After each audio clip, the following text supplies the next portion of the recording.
a nossa entrevistada dessa noite, a Tassiana Souza, que é psicóloga, é também minha colega lá da UFO, né? Trabalha comigo na universidade. Olá, Tassiana, seja muito bem-vinda mais uma vez. Mais uma vez eu agradeço por você estar participando dessa nossa live para falar de um tema que para muita gente é novo e eu acredito que assim como eu que desconhecia e que você começou abordando noutra live, muita gente está interessada em saber um pouquinho mais. Seja muito bem-vinda.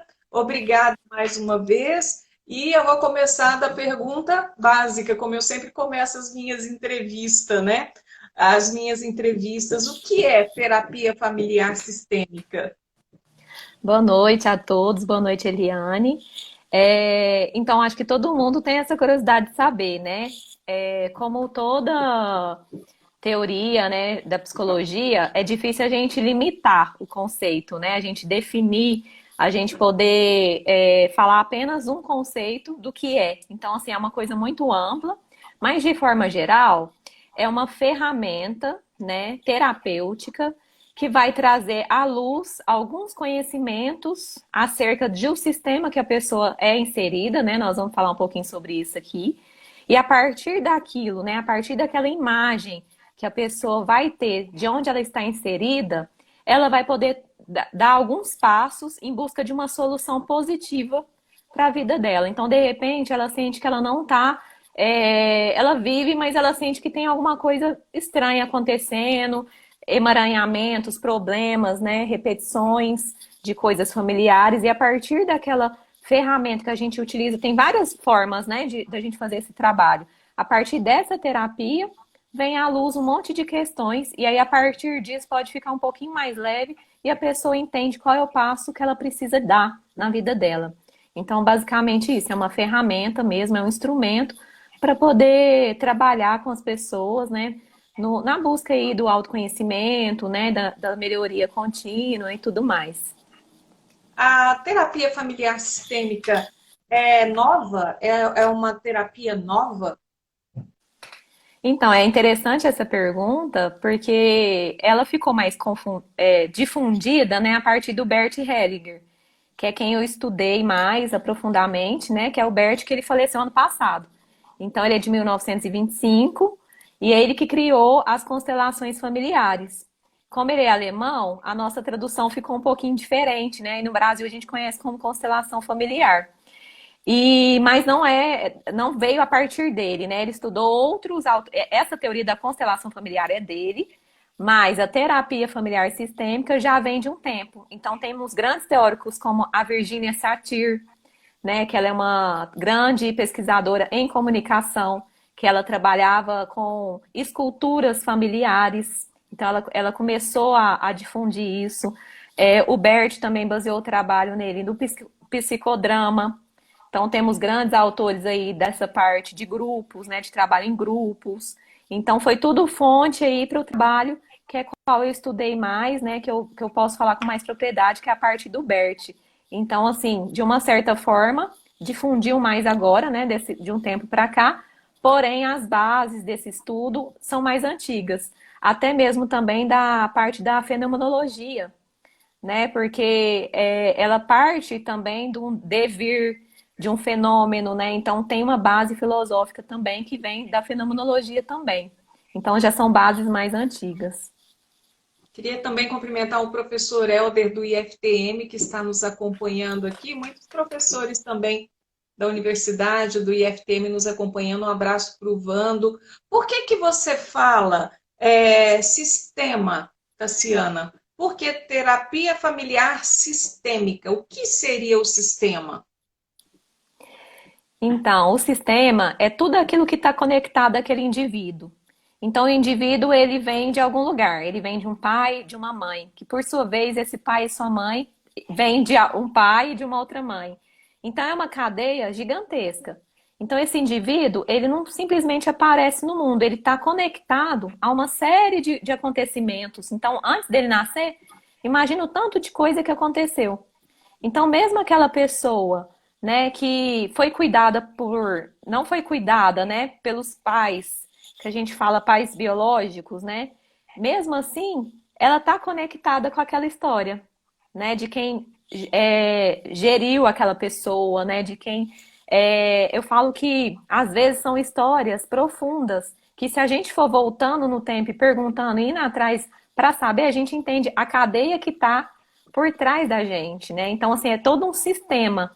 É um sistema de forças e é um sistema que vai perpetuando a cada geração. E isso a gente percebe muito, né? As mães percebem às vezes nos filhos, né? Coisas se repetindo, coisas acontecendo, às vezes de uma avó. Então, se a gente for observar, não tem ninguém que está desconectado. Então, por isso a gente fala sistema, né? Então, a gente olha todo esse sistema para a gente entender o indivíduo no meio disso tudo. Ou seja, o interessante é que então esse sistema ele é extremamente amplo, porque além de eu estar preso ao meio que eu me relaciono, se eu não tive contato, por exemplo, com meus familiares biológicos, eu tenho uma certa ligação com eles também. Então esse sistema ele é imenso, não é, Tassiana? É uma rede assim muito complexa, né? Que o ser É, humano está envolvido, né? Nós estamos numa rede muito complexa, né? É isso, Eliane. E é tão interessante que às vezes a gente pensa, nossa, mas é óbvio, né? Eu vim de um pai, de uma mãe, que veio do seu pai, de sua mãe. Mas quando a gente vai conversar com as pessoas e pergunta, ah, você sabe por que você se chama Eliane? Você sabe de onde vem essa origem de seu nome? Você sabe a história do seu nascimento, a história de seus pais? Muitas vezes as pessoas nos respondem que não. Falam, nossa, eu não sei. Eu sei, assim, algumas coisas que eu lembro que minha mãe me falou. Então, assim, às vezes parece óbvio, mas se a gente perguntar pra gente mesma, não é. Então tem muitas coisas que a gente não conhece sobre a gente. Então como que eram as mulheres da família? Como que eram os homens da família? Como que era a relação com o dinheiro da nossa da família, né? A relação com o trabalho, a relação amorosa. E aí a gente vai dando pista de como que era, né? E a gente vai entendendo esse sistema, como que o sistema funcionou até hoje, até meu nascimento, como que era? Será que a partir de agora eu vou poder fazer um pouquinho diferente? Ou eu vou fazer igual? E aí é como você falou, né? É muito amplo. É muito amplo, mas entender um pouquinho dessa história, isso nos ajuda muito, porque a gente se situa onde que a gente está. Tassiana, e é justamente a terapia sistêmica, ela vai avaliar todas essas minhas gerações, essas pessoas, esse meu sistema, para a partir dali falar, não, você tem esse comportamento porque você trouxe isso arraigado em você, essa crença, essa forma de ser. Seria isso? A terapia vai me ajudar dessa forma? A terapia sistêmica? Então, Eliane, eu acho que cabe aqui, nós temos três, o Bert, né, ele fez três leis básicas, né? Isso vai ajudar um pouco a gente a entender o sistema. Nem sempre a gente vai olhar tudo isso, porque às vezes não é possível. Às vezes a pessoa não tem contato com a família dela, né? Às vezes foi cuidada por outra. Mas a partir de algumas coisas que ela vai apresentando, vai dando pista do que aconteceu, o porquê ela se comporta daquele jeito. Então, por exemplo, uma lei básica, né, é a lei do pertencimento. Então, as pessoas, elas precisam se pertencer naquela família. E como que a gente se sente pertencente àquele lugar? A gente se sentindo igual. Então, vamos imaginar que uma família, todo mundo é muito bem sucedido financeiramente. E eu não sou bem sucedida financeiramente. Como eu vou sentir naquele lugar? Excluída. Eu vou pensar, nossa, só eu não estou ali. Então, a tendência é a pessoa querer pertencer. Então, às vezes, ela vai se esforçar ali para ela mostrar também que ela pode, que ela é bem-sucedida também, ela vai trabalhar muito, ela vai ficar sobrecarregada, né? Para ela tentar se pertencer ali. Então, essa lei do pertencimento, então, por que que eu estou fazendo aquilo? Então, você já vai dar uma pista que aquilo ali tem a ver com a família de origem, né? Então, assim, a gente vai falar, nossa, às vezes eu tô fazendo isso para me pertencer. Imagina o peso, por exemplo, de uma mulher muito bem casada, numa família que todas as mulheres da família não tiveram um relacionamento, vamos dizer assim, de sucesso. Como ela vai ficar? Como ela vai contar as coisas que acontecem no casamento dela? Ela vai se sentir excluída. E aí chama o que a gente fala de consciência pesada. Então, ela vai desfrutar as coisas boas da vida com uma consciência pesada.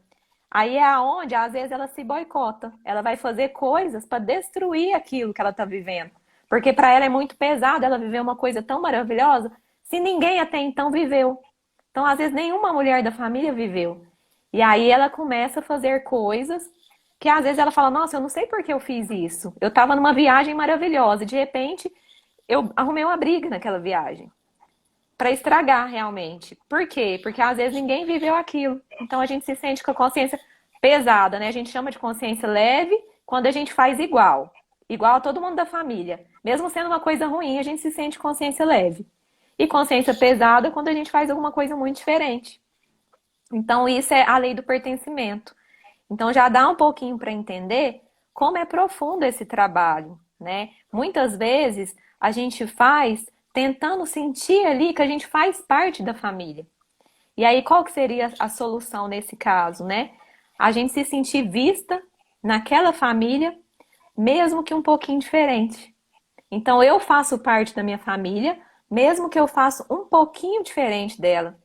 Mesmo que em alguns aspectos eu sou diferente. Aí é onde a gente toma, a gente fala da tomada de consciência, e aí a gente dá aquela respiração, fala assim, eu sei que para mim vai ser um pouquinho difícil, mas mesmo assim eu vou por esse caminho. E aí a pessoa ela começa a ficar um pouco mais fortalecida, ela entende por que ela sente aquilo. E aí ela consegue dar um passo diferente. E aí para a próxima geração já fica mais leve, né? Exatamente, é isso até que eu ia ver com você. De que forma que você faz essa investigação? Não sei se o termo correto é investigação, mas de que forma que você estuda para perceber que essa pessoa está com receio de ser feliz porque os outros não são? Ou então, de que forma que essa pessoa está repetindo uma história que é comum na vida dela? De que forma você percebe isso? Então, tem a terapia tradicional, né, que a pessoa ela vai conversando e você vai percebendo e vai fazendo as analogias ali junto com ela, né? Tem também que a gente fala dos bonecos. O que que seriam esses bonecos? A pessoa ela monta a cena ali, ela vai te colocar uma situação que ela não tá se sentindo muito confortável, e aí os bonecos vão ser representantes ou de pessoas ou de lugares, e aí ela vai colocar ali o jeito que cada um vai ficar. Então, aqui é minha mãe, aqui é meu pai, aqui é esse problema, aqui é meu trabalho. E a forma como que ela colocou ali já vai te dar a pista. Então, de repente, ela é casada e ela tá virada de costa pro marido, né? De repente, ela tá olhando pro pai e pra mãe dela, ao invés de olhar para as filhas, por exemplo. E aí, a partir daquele retrato, por isso que a gente fala que é uma imagem de solução. Então, a partir daquele retrato que a gente consegue observar, aí você vai fazendo as considerações. E aí a pessoa ela pode vir à luz daquela tomada de consciência de falar, poxa, olha como eu estou, né? A segunda lei do Bert Hellinger é a hierarquia. Então, quem chegou antes, chegou antes. Quem chegou depois, chegou depois. Então, cada pessoa ela tem um lugar. Tem um papel de mãe, um papel de filha. Quando esses papéis estão invertidos, então o filho ele chegou depois, ele não pode fazer o papel da mãe, do pai. E muitas vezes, às vezes o filho, ele quer intrometer tanto na vida do pai e da mãe, que ele se torna o pai e a mãe do pai e da mãe. E aí, como ele vai ser um filho? Eu falo que o filho que é pai do pai ou mãe da mãe, ele é órfão, né? Porque aí ele não tem pai e mãe, aí ele se sente fora do lugar. Uma pessoa também que ela não tá no lugar de esposa, também aquele lugar tá vago. E aí a gente vai trabalhando tudo isso. Então, qual é o lugar da pessoa ali naquela família? Quais são os papéis? Como que ela está se comportando? Então, não pode quebrar essa regra da hierarquia. Isso nos ajuda muito, né? Então, a gente pensar, eu sou, no meu caso, por exemplo, eu sou a filha mais nova. Por muito tempo, eu me comportei como a filha mais velha. E são Hum, papéis diferentes, porque graças à minha irmã, muitas coisas me foi facilitado. Quando eu nasci, minha mãe já sabia me dar de mamar. Minha irmã mamou sim. pouco, eu mamei muito. Então, muitas coisas, por causa dela, foi possível para mim. Quando eu entro no lugar dela, eu tiro o lugar dela. E o lugar do filho mais novo é um lugar mais leve, do que do filho mais velho, porque ele sofreu mais. Então eu preciso acessar o meu lugar. Aí eu fiz esse trabalho e acessei meu lugar. Então, assim, cada situação a gente vai entender o que está acontecendo e percebendo a partir dessas imagens, né, que pode ser os bonecos. Se for um trabalho de grupo, Eliane, a gente vê isso na prática com o grupo. Então, as pessoas elas vão representando outras pessoas ou elas representam situações. E aí a gente faz esse trabalho também. E é muito legal o trabalho de grupo. Então, assim, são N formas de a gente fazer isso. Não tem só uma forma estipulada, não. Acontece também, Tassiana, por exemplo, de ao invés de eu tentar viver aquilo que vem acontecendo, né, dentro dessas crenças que eu vivo nesse sistema, acontecer, por exemplo, também de eu ser o patinho feio, eu me rebelar e não querer que seja daquela forma? Acontece esse caso? Acontece. A gente fala que esse patinho feio, geralmente ele é o buscador da família, ele quer romper o sistema. No primeiro momento a gente olha ele assim, com repulsa, né? Mas não, ele vem para romper o sistema, só que às vezes ele faz de uma forma a ferro e fogo. Às vezes ele não tem aquele cuidado, né? Aquela perspicácia da gente falar assim, não, eu vou fazer só um pouquinho diferente. Não, ele já quer fazer tudo diferente. E aí essa pessoa, ela tem muita força, ela tem força de mudança, então normalmente assim pessoas que lutam, revolucionários, ele vem com essa força, porque isso internamente, a vontade ali de mudança é muito forte. E se ele conseguir trabalhar isso, então assim vai ser uma pessoa que vai ajudar demais as próximas gerações, né? Mas o duro é quando essa pessoa ela não consegue medir isso. Então ela vai fazendo rompimentos familiares, ela vai sendo agressiva, né? E aí vai ficando um problema maior. Então, assim, essas pessoas, elas têm um papel muito importante na família, né? E se ela conseguir entender isso, esse papel dela, né? Dessa mudança, ela vai conseguir ir embora, assim, se desenvolver, porque são pessoas de muita força. Tassiana, é claro que esse tipo de sistema, ele abrange não só a família, mas ele pode também repercutir, é claro, como você colocou, nos diversos sistemas que eu participo, no trabalho, por exemplo. Isso pode acontecer, né? Mas aí eu te pergunto, quando é dentro da família, muitas vezes as pessoas que estão ali trazem aquilo arraigado e podem até entender o meu tipo de comportamento. Mas no trabalho pode ser que não, até porque quem está ali está em sistemas diferentes também e pode não entender esse comportamento. E aí a pessoa pode, de certa forma, ser excluído, né, daquele ambiente mais ainda, né? E aí? No trabalho, um pouco até assim, pesado, né, de fazer esse trabalho, assim, numa equipe que é sistemas diferentes, né, onde ocorre às vezes uma exclusão, alguma coisa nesse sentido. Mas as leis cabem lá também. Então, por exemplo, a hierarquia. Quem chegou antes, imagina, eu acabei de chegar num trabalho, aí eu chego lá e eu quero mudar tudo, sem perguntar para quem já estava lá antes. Quem já estava lá, às vezes a gente conhece aqueles funcionários antigos, eles contam, nossa, aqui não tinha esse piso, aqui não tinha banheiro direito, não tinha. Aí quem chegou agora já tinha tudo, uma estrutura toda pronta. Um monte de facilidade. Então, assim, precisa de ter um trabalho, né? Precisa partir aí dos superiores para ter um trabalho de uma análise sistêmica na corporação, na instituição, né? E poder levar esses conhecimentos, porque aí a pessoa entende qual que é o meu lugar aqui. Eu costumo, quando eu faço esse trabalho, primeira coisa, eu coloco as pessoas em ordem de data de entrada no trabalho. Então, quem chegou primeiro vai sentar primeiro. Então, depois, até chegar o último. E teve uma vez que eu fui numa empresa, no ano passado, e a última pessoa, ela tinha arrumado um cargo de liderança, e ela não estava dando certo com os antigos. E aí, na hora que eu coloquei na roda e ela viu que ela foi a última, ela ficou tão desconcertada porque ela visualizou aquela imagem. Ela viu que ela foi a última.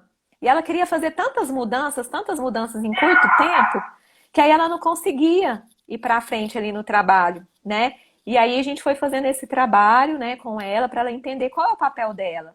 Entender a hierarquia. Ela pode desenvolver a gestão dela lá, porém respeitando quem veio antes, incluindo quem veio antes e não excluindo, né? Falar, tudo que veio até agora foi ruim. A partir de agora que vai ser bom.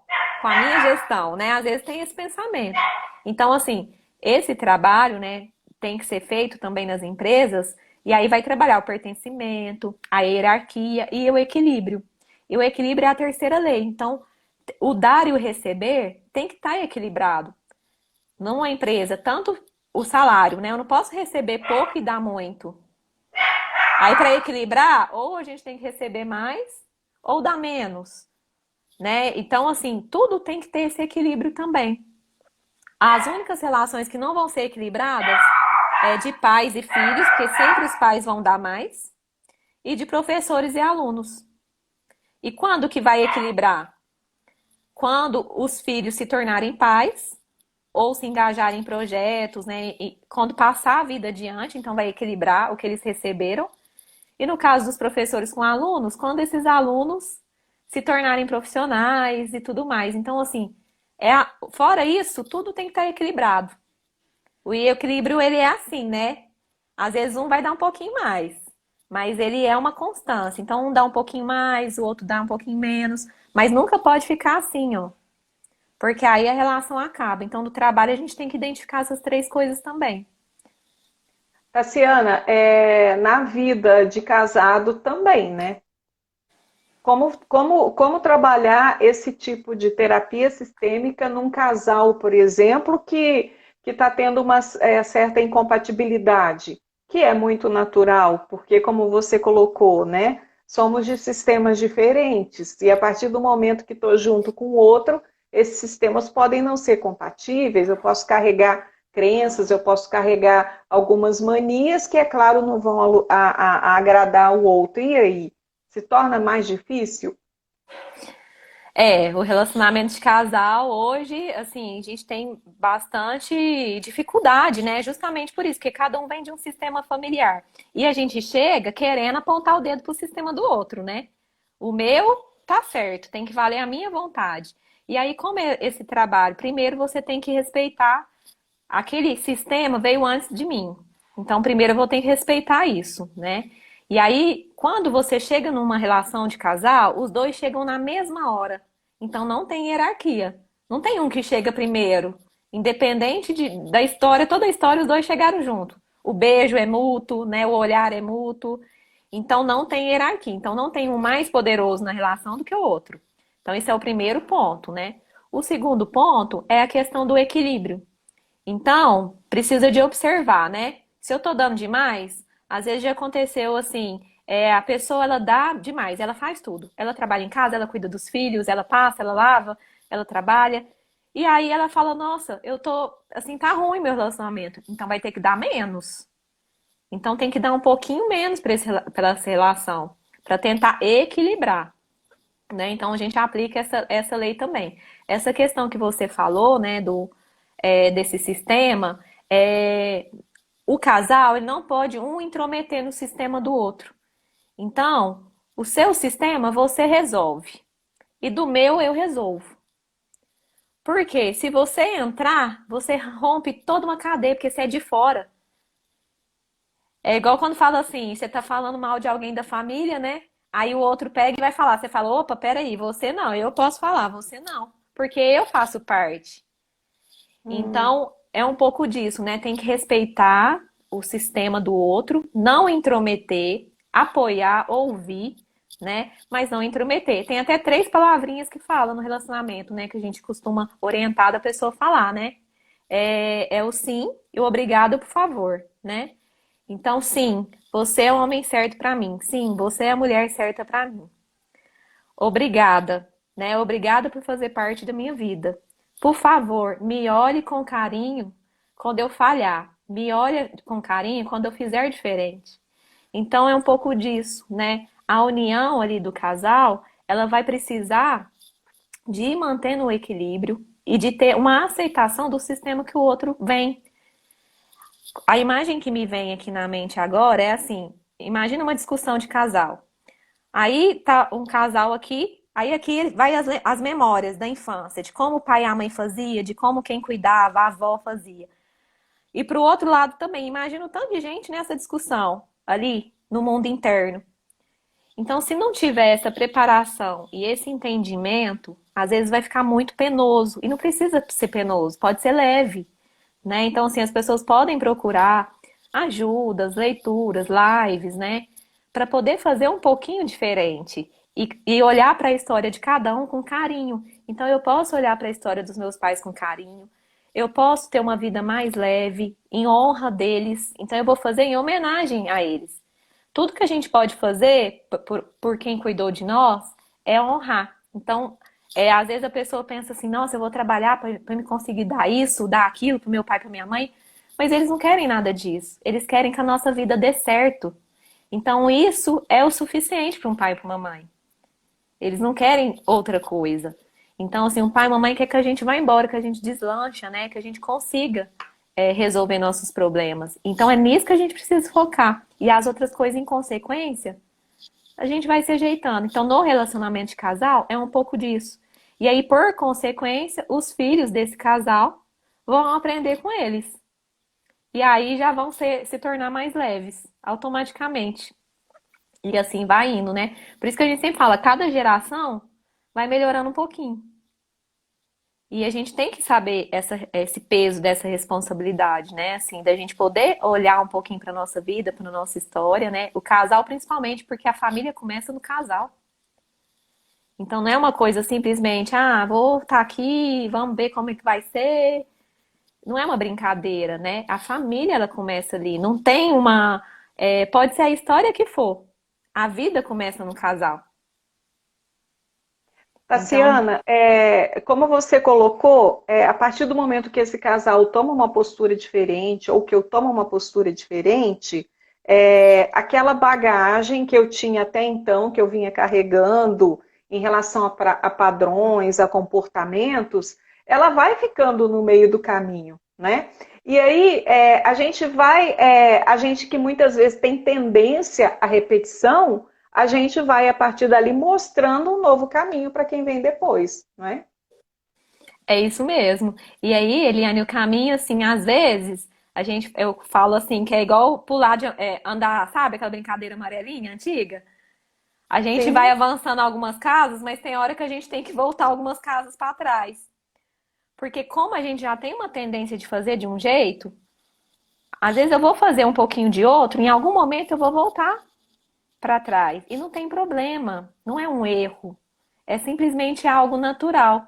Então a gente ter essa consciência de falar assim, nossa, eu tô fazendo um pouquinho igual, mas não tem problema, porque isso faz parte de mim. É acolher as nossas sombras, né? Porque às vezes, na tentativa de fazer tudo diferente, eu excluo minhas sombras. Eu só mostro meu lado luz, né? Eu só mostro a minha parte maravilhosa. E aí a parte sombra? E aí dá problema também, né? Causa depressão, adoecimento, né?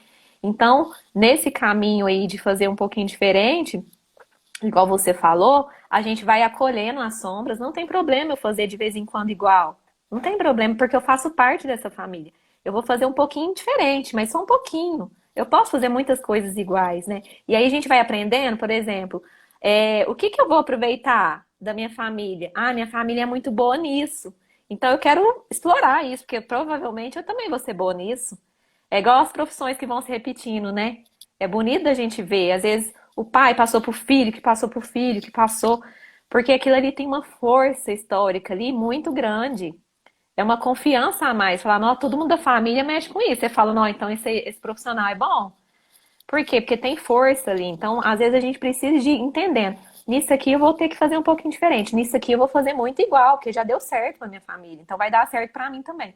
Então tem que dosar até que ponto eu vou fazer um pouquinho diferente. E se o casal, né, no caso que a gente tá falando do casal, conseguir olhar pra isso, então de repente, o que falta num sistema familiar de um, né, do membro do casal, tem e sobra do outro.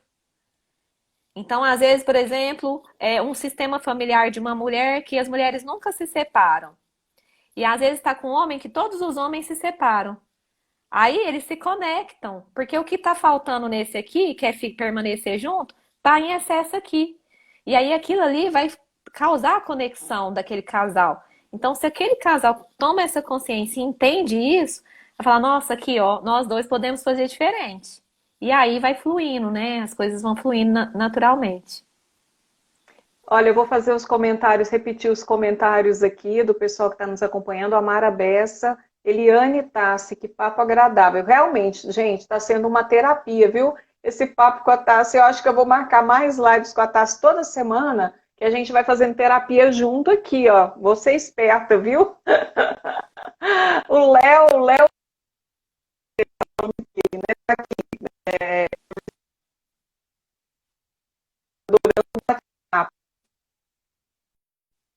Daniel da Ezeba também fez um comentário aqui. Gente, cadê? Deixa eu procurar.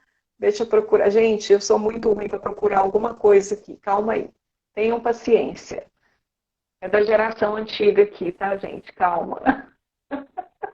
Não estou encontrando. O professor Daniel também deu os parabéns pelo bate-papo aqui. Muita gente aqui passando, acompanhando. Fique por aí, gente. A gente vai estar fazendo terapia aqui com a Tassiana.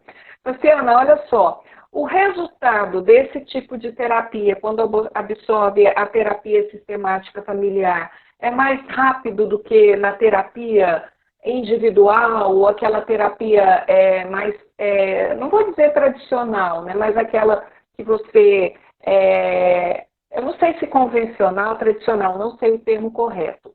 Qual seria a terapia com resultados mais rápidos? Então, Eliane, isso aí depende muito, né? Não existe assim uma terapia boa ou uma ruim.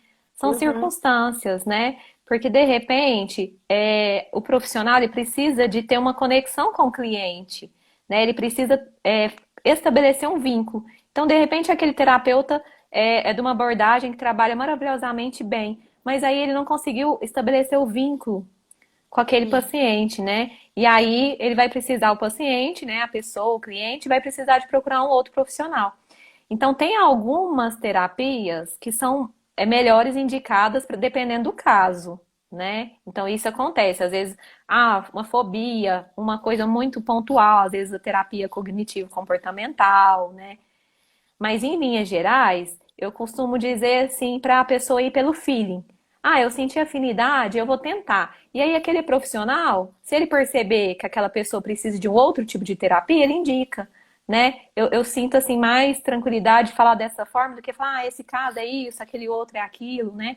Mas no caso da terapia familiar sistêmica que você falou no início, né?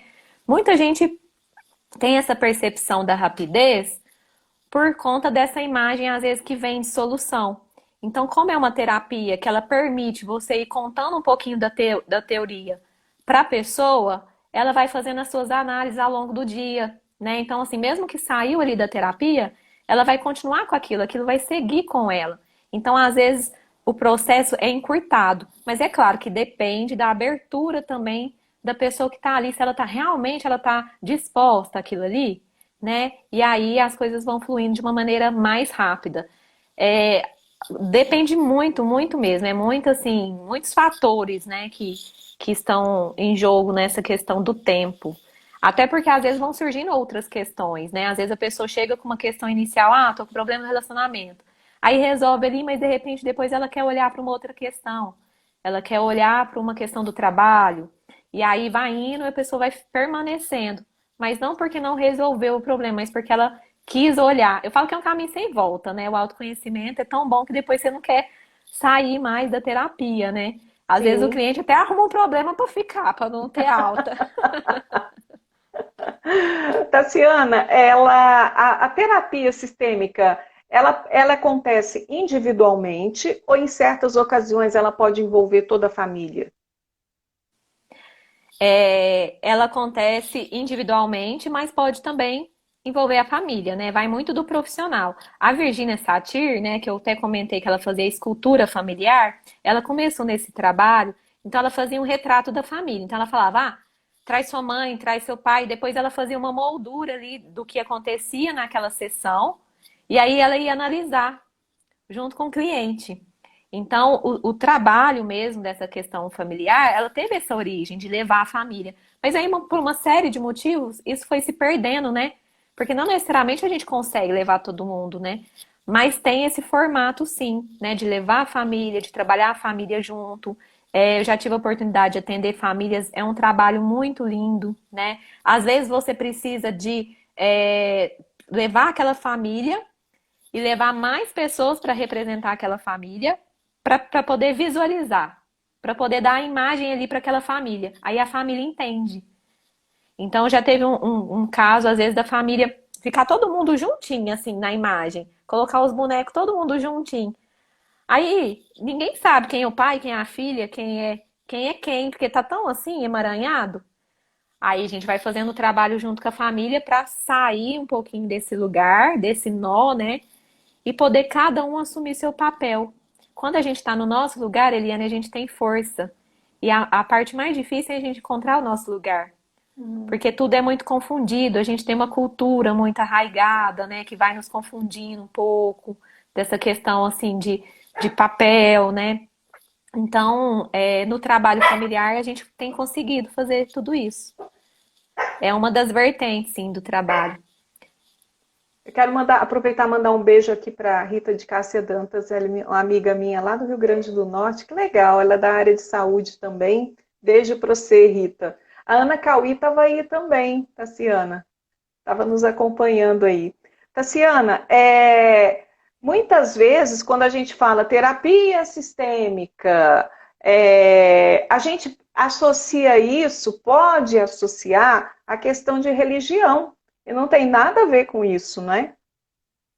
Não tem nada a ver com isso, né? E é tão interessante que o próprio Bert Hellinger, ele foi padre. Então muita gente pensa assim, é uma filosofia espírita, né? O próprio Bert Hellinger era padre, então ele foi padre, e nesses conhecimentos dele aí, nessas missões que ele fez, que ele despertou que ele precisava de fazer um trabalho maior, e por isso ele foi estudar, né, terapias, ele passou por N tipo de terapias, de estudos. Então, assim, não tem nada a ver. Às vezes as pessoas pensam por conta desse devir fenomenológico. Então as coisas vão acontecendo, não é que a gente adivinhou. Então, dependendo de como a pessoa colocou ali, por exemplo, os bonecos, eu vou entender como é a família dela. E aí eu vou passar esse retorno para ela. E às vezes dá aquela sensação, nossa, você adivinhou. Mas não, é porque a gente tem um conhecimento, um estudo por trás disso. E aí é onde vem essa lenda aí de falar assim, mistura religião, é espiritismo. Já aconteceu, Eliane, de pessoas mal intencionadas utilizarem desses conhecimentos, né, para poder sim misturar as coisas, mas aí são profissionais que não estão capacitados para fazer isso, né? Então, assim, algumas pessoas elas usam desse tipo de conhecimento para fazer pregação e etc. E aí já não é um trabalho sério, né? Então já não tem nada a ver, não. Exato, já não é um trabalho profissional, né? Já não é um Uhum. trabalho de um psicólogo, de um terapeuta. Queria mandar um beijo também para a Fátima, minha amiga Fátima Amado, que é lá da igreja também que eu participo, né? Lá da paróquia. É, Tassiana, eu posso desenvolver a partir do momento que eu tenho essas crenças, que eu tenho essas situações familiares que se repetem, determinadas, eu posso desenvolver ou teria propensão a desenvolver determinadas patologias? Sim.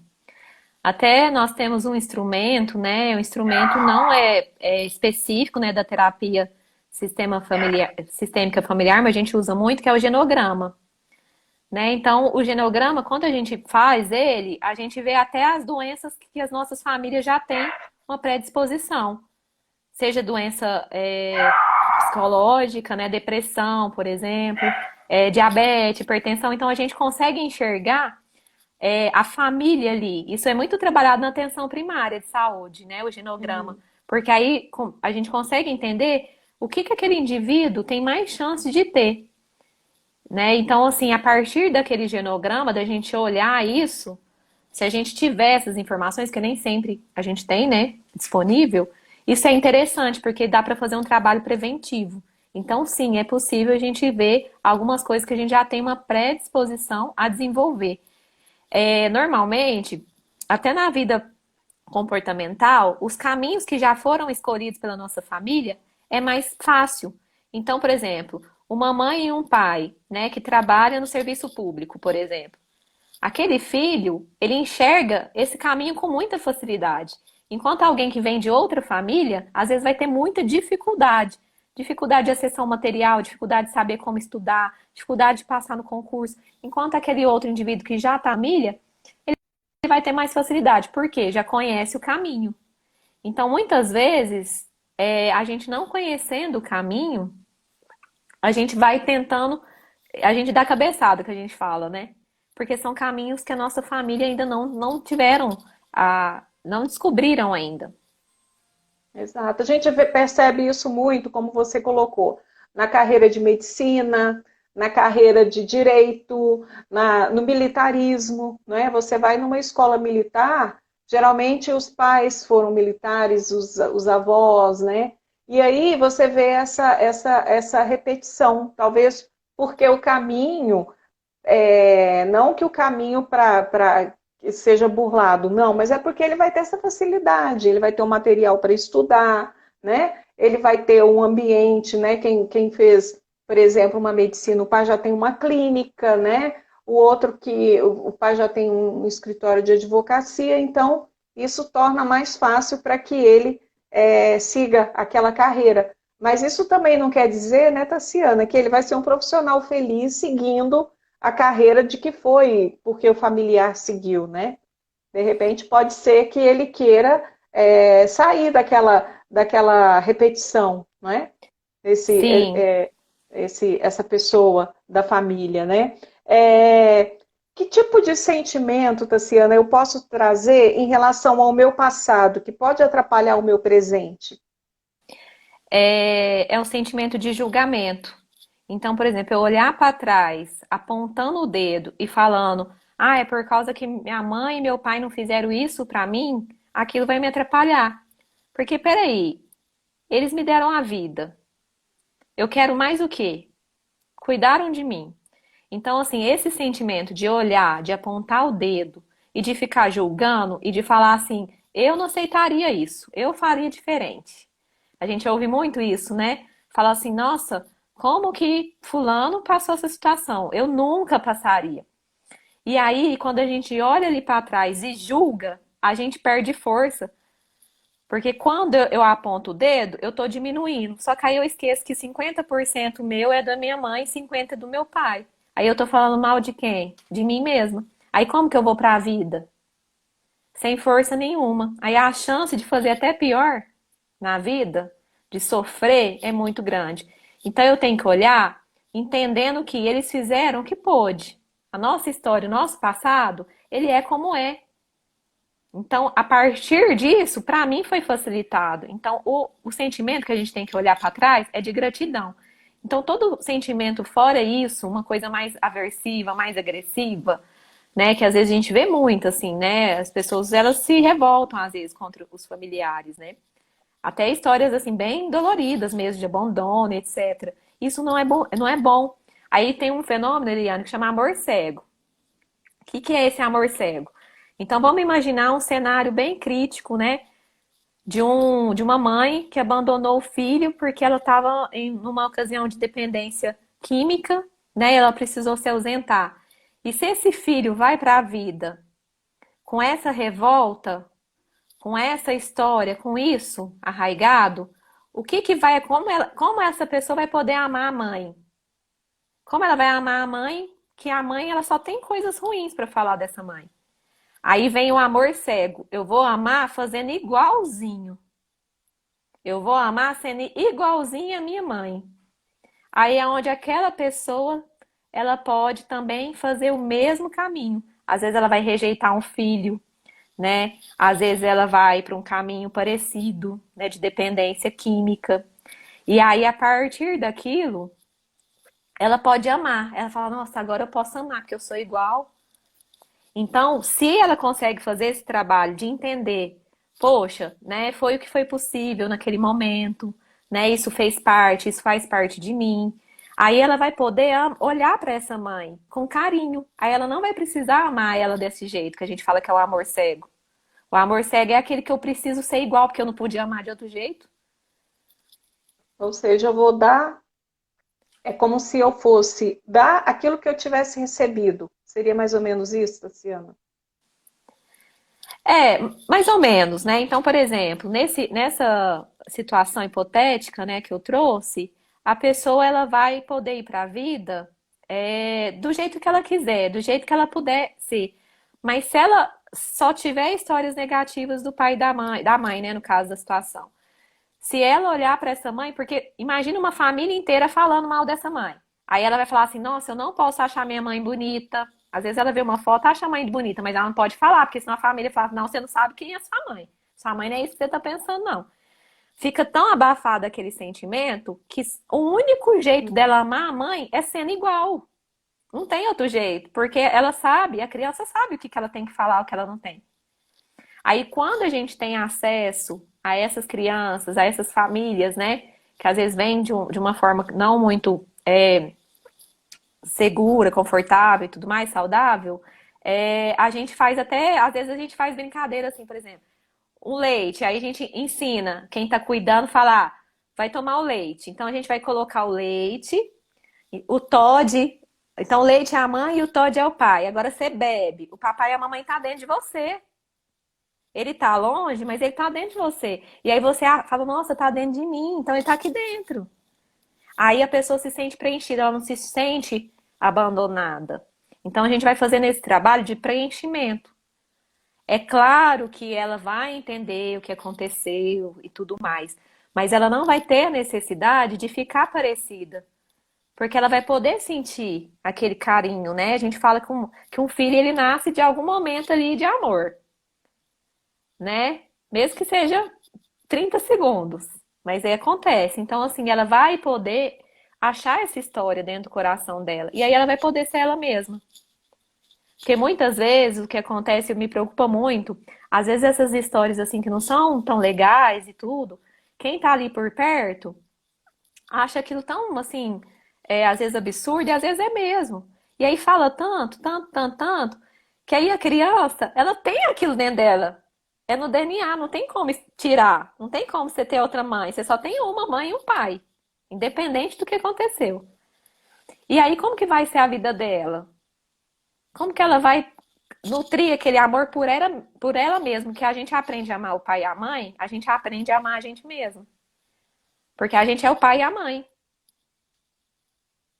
de uma outra Interessante, viu? forma. Muito interessante isso aí, viu, Tassiana? Olha só, dentro disso tudo que você está colocando para a gente encerrar, que o nosso tempo está acabando aqui, esses nossos bate-papos passam muito rápido, viu, Tassiana? Quando eu me transformo, meus sucessores terão novas histórias? Com certeza. A partir da nossa transformação, a gente facilita a chegada para quem vem depois. A gente abre novos caminhos, né? Novas possibilidades, leveza, porque a maioria das nossas histórias para trás, né, é de muito peso, né? Porque o Brasil foi colonizado, né, de uma forma que não precisa nem explicar. Então, se a gente for olhar igual a história da minha família, né, que é escravos com índios, então assim, é uma história até arrepio. Tão pesada que imagina, como que eu fico? Um dia que eu fui visitar um castelo, entrei dentro da senzala, eu quase morri, de tanto que aquilo lá mexeu comigo. Então, a parte, mas para mim é muito mais leve do que foi para minha mãe. Minha mãe passou, dormiu na rua. Então, por causa daquele dia lá, que ela dormiu e ela prometeu que ia ter uma casa, eu tive uma casa. Uhum. E muitas coisas que eu faço hoje, eu vou passar para os meus sucessores. Então, assim, a gente vai criando a leveza, que a vida não precisa ser sofrida, né? A gente pode ter uma vida assim mais. O sofrimento faz parte? Faz. Mas a forma de lidar pode ser leve. E aí é isso que a gente vai precisando aprender. E como a gente está num país, né, que passou por tudo isso, mesmo algumas pessoas que vieram de outras origens, de outras histórias, vieram com essa carga também. Então, assim, daqui a uns anos, eu penso que vai melhorar muito ainda, daqui a umas gerações.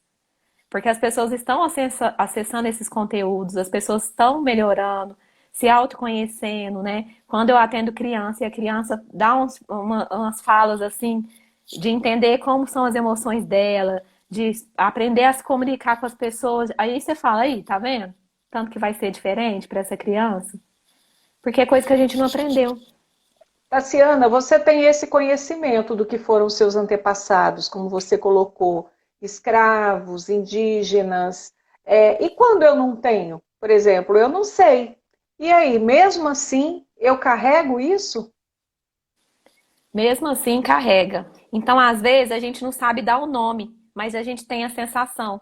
Então, por exemplo, naquela visita, tava eu e duas amigas. As origens delas, os antepassados delas eram imigrantes europeus.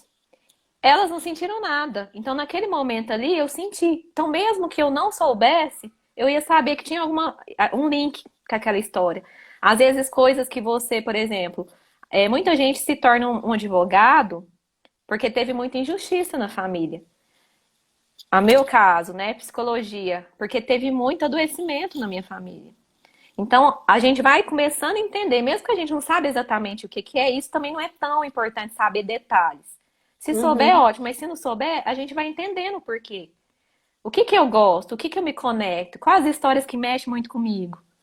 É de abandono infantil, é de exploração, é de abuso, o que que é? Aí a gente vai começando a entender, porque aquilo tem a ver com a nossa família, a gente não se conecta à toa. Se aquilo mexe tanto comigo, né? Por que que às vezes uma notícia mexe tanto e outra não mexe? Sendo que as duas são graves, às vezes, igualmente. Então a gente vai tendo essas pistas, né? Então você vai, no seu caso, né, Eliane, você é jornalista e tá tão antenada, com certeza você vai começar a sentir isso. Fala, nossa, isso eu sinto, aquilo eu não sinto. Você fala, não, então, porque tem a ver. Uma jornalista, quem será que precisou de calar nessa família? Que surge Sim. uma jornalista na família para poder dar voz a quem? Será? Será que teve muitas mulheres que ficaram abafadas? Histórias aí para trás, né? Então tudo isso a gente vai começando a conectar, a entender. E aí a gente vai entendendo um pouquinho da gente, de como a gente é. Sim, interessante que você coloca isso, né? Quando a gente conversou daquela outra vez que a gente se propôs a fazer essa live, eu comecei a pensar na minha vida mesmo, sabe? Quem foram meus antepassados? E aí eu chego em casa, às vezes eu vou almoçar, quando eu almoçar com a minha mãe, mãe, quem que era minha avó? Quem que era minha bisavó? Ah, eu não lembro mais não, poxa, mas eu quero saber, agora eu tenho curiosidade. E daí, quando você para pensar, puxa vida, eu tenho 55 anos de idade, eu sou a primeira mulher da família a me formar, a primeira mulher da família a me formar numa universidade federal, não é? A primeira jornalista, né? Agora, jornalista, eu acho que eu não vou ter mais na família, não, porque eu não estou aconselhando. Aí eu estou cortando a descendência profissional, viu, Tassiana?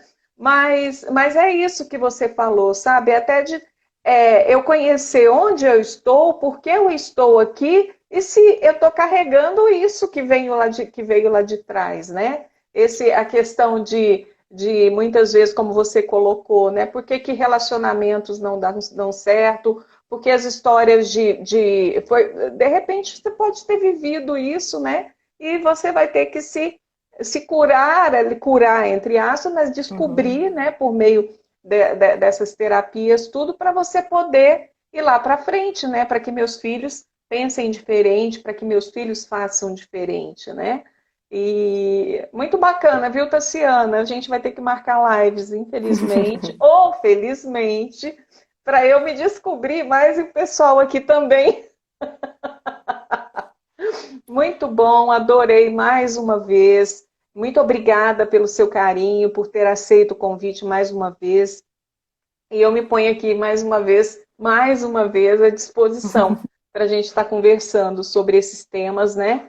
Que são tão importantes para o nosso dia a dia, para as nossas relações, tanto relações familiares como relações de trabalho, né? Como relações de amizade. Isso tudo influencia, né? Isso tudo tem muito a ver. Então, Tassiano, eu deixo com você a palavra final. Quero agradecer a presença de quem nos acompanhou. Vou deixar no Instagram até amanhã Depois eu vou jogar só no meu canal, aí fica lá só no meu canal. E aquela outra live que você fez, nós tivemos muitas visualizações depois. Muita gente veio comentar que partilhou, né? Ó, deixar o finalzinho com você, faltam 20 segundos. Tran! Obrigada, Eliane. Mas é isso, né? Acho que o importante é a gente começar, né? Não importa de onde, a gente começar a se conhecer e ter a percepção que a vida pode ser mais leve, né? E aí o Beijo, caminho. beijo. Beijo! Beijo.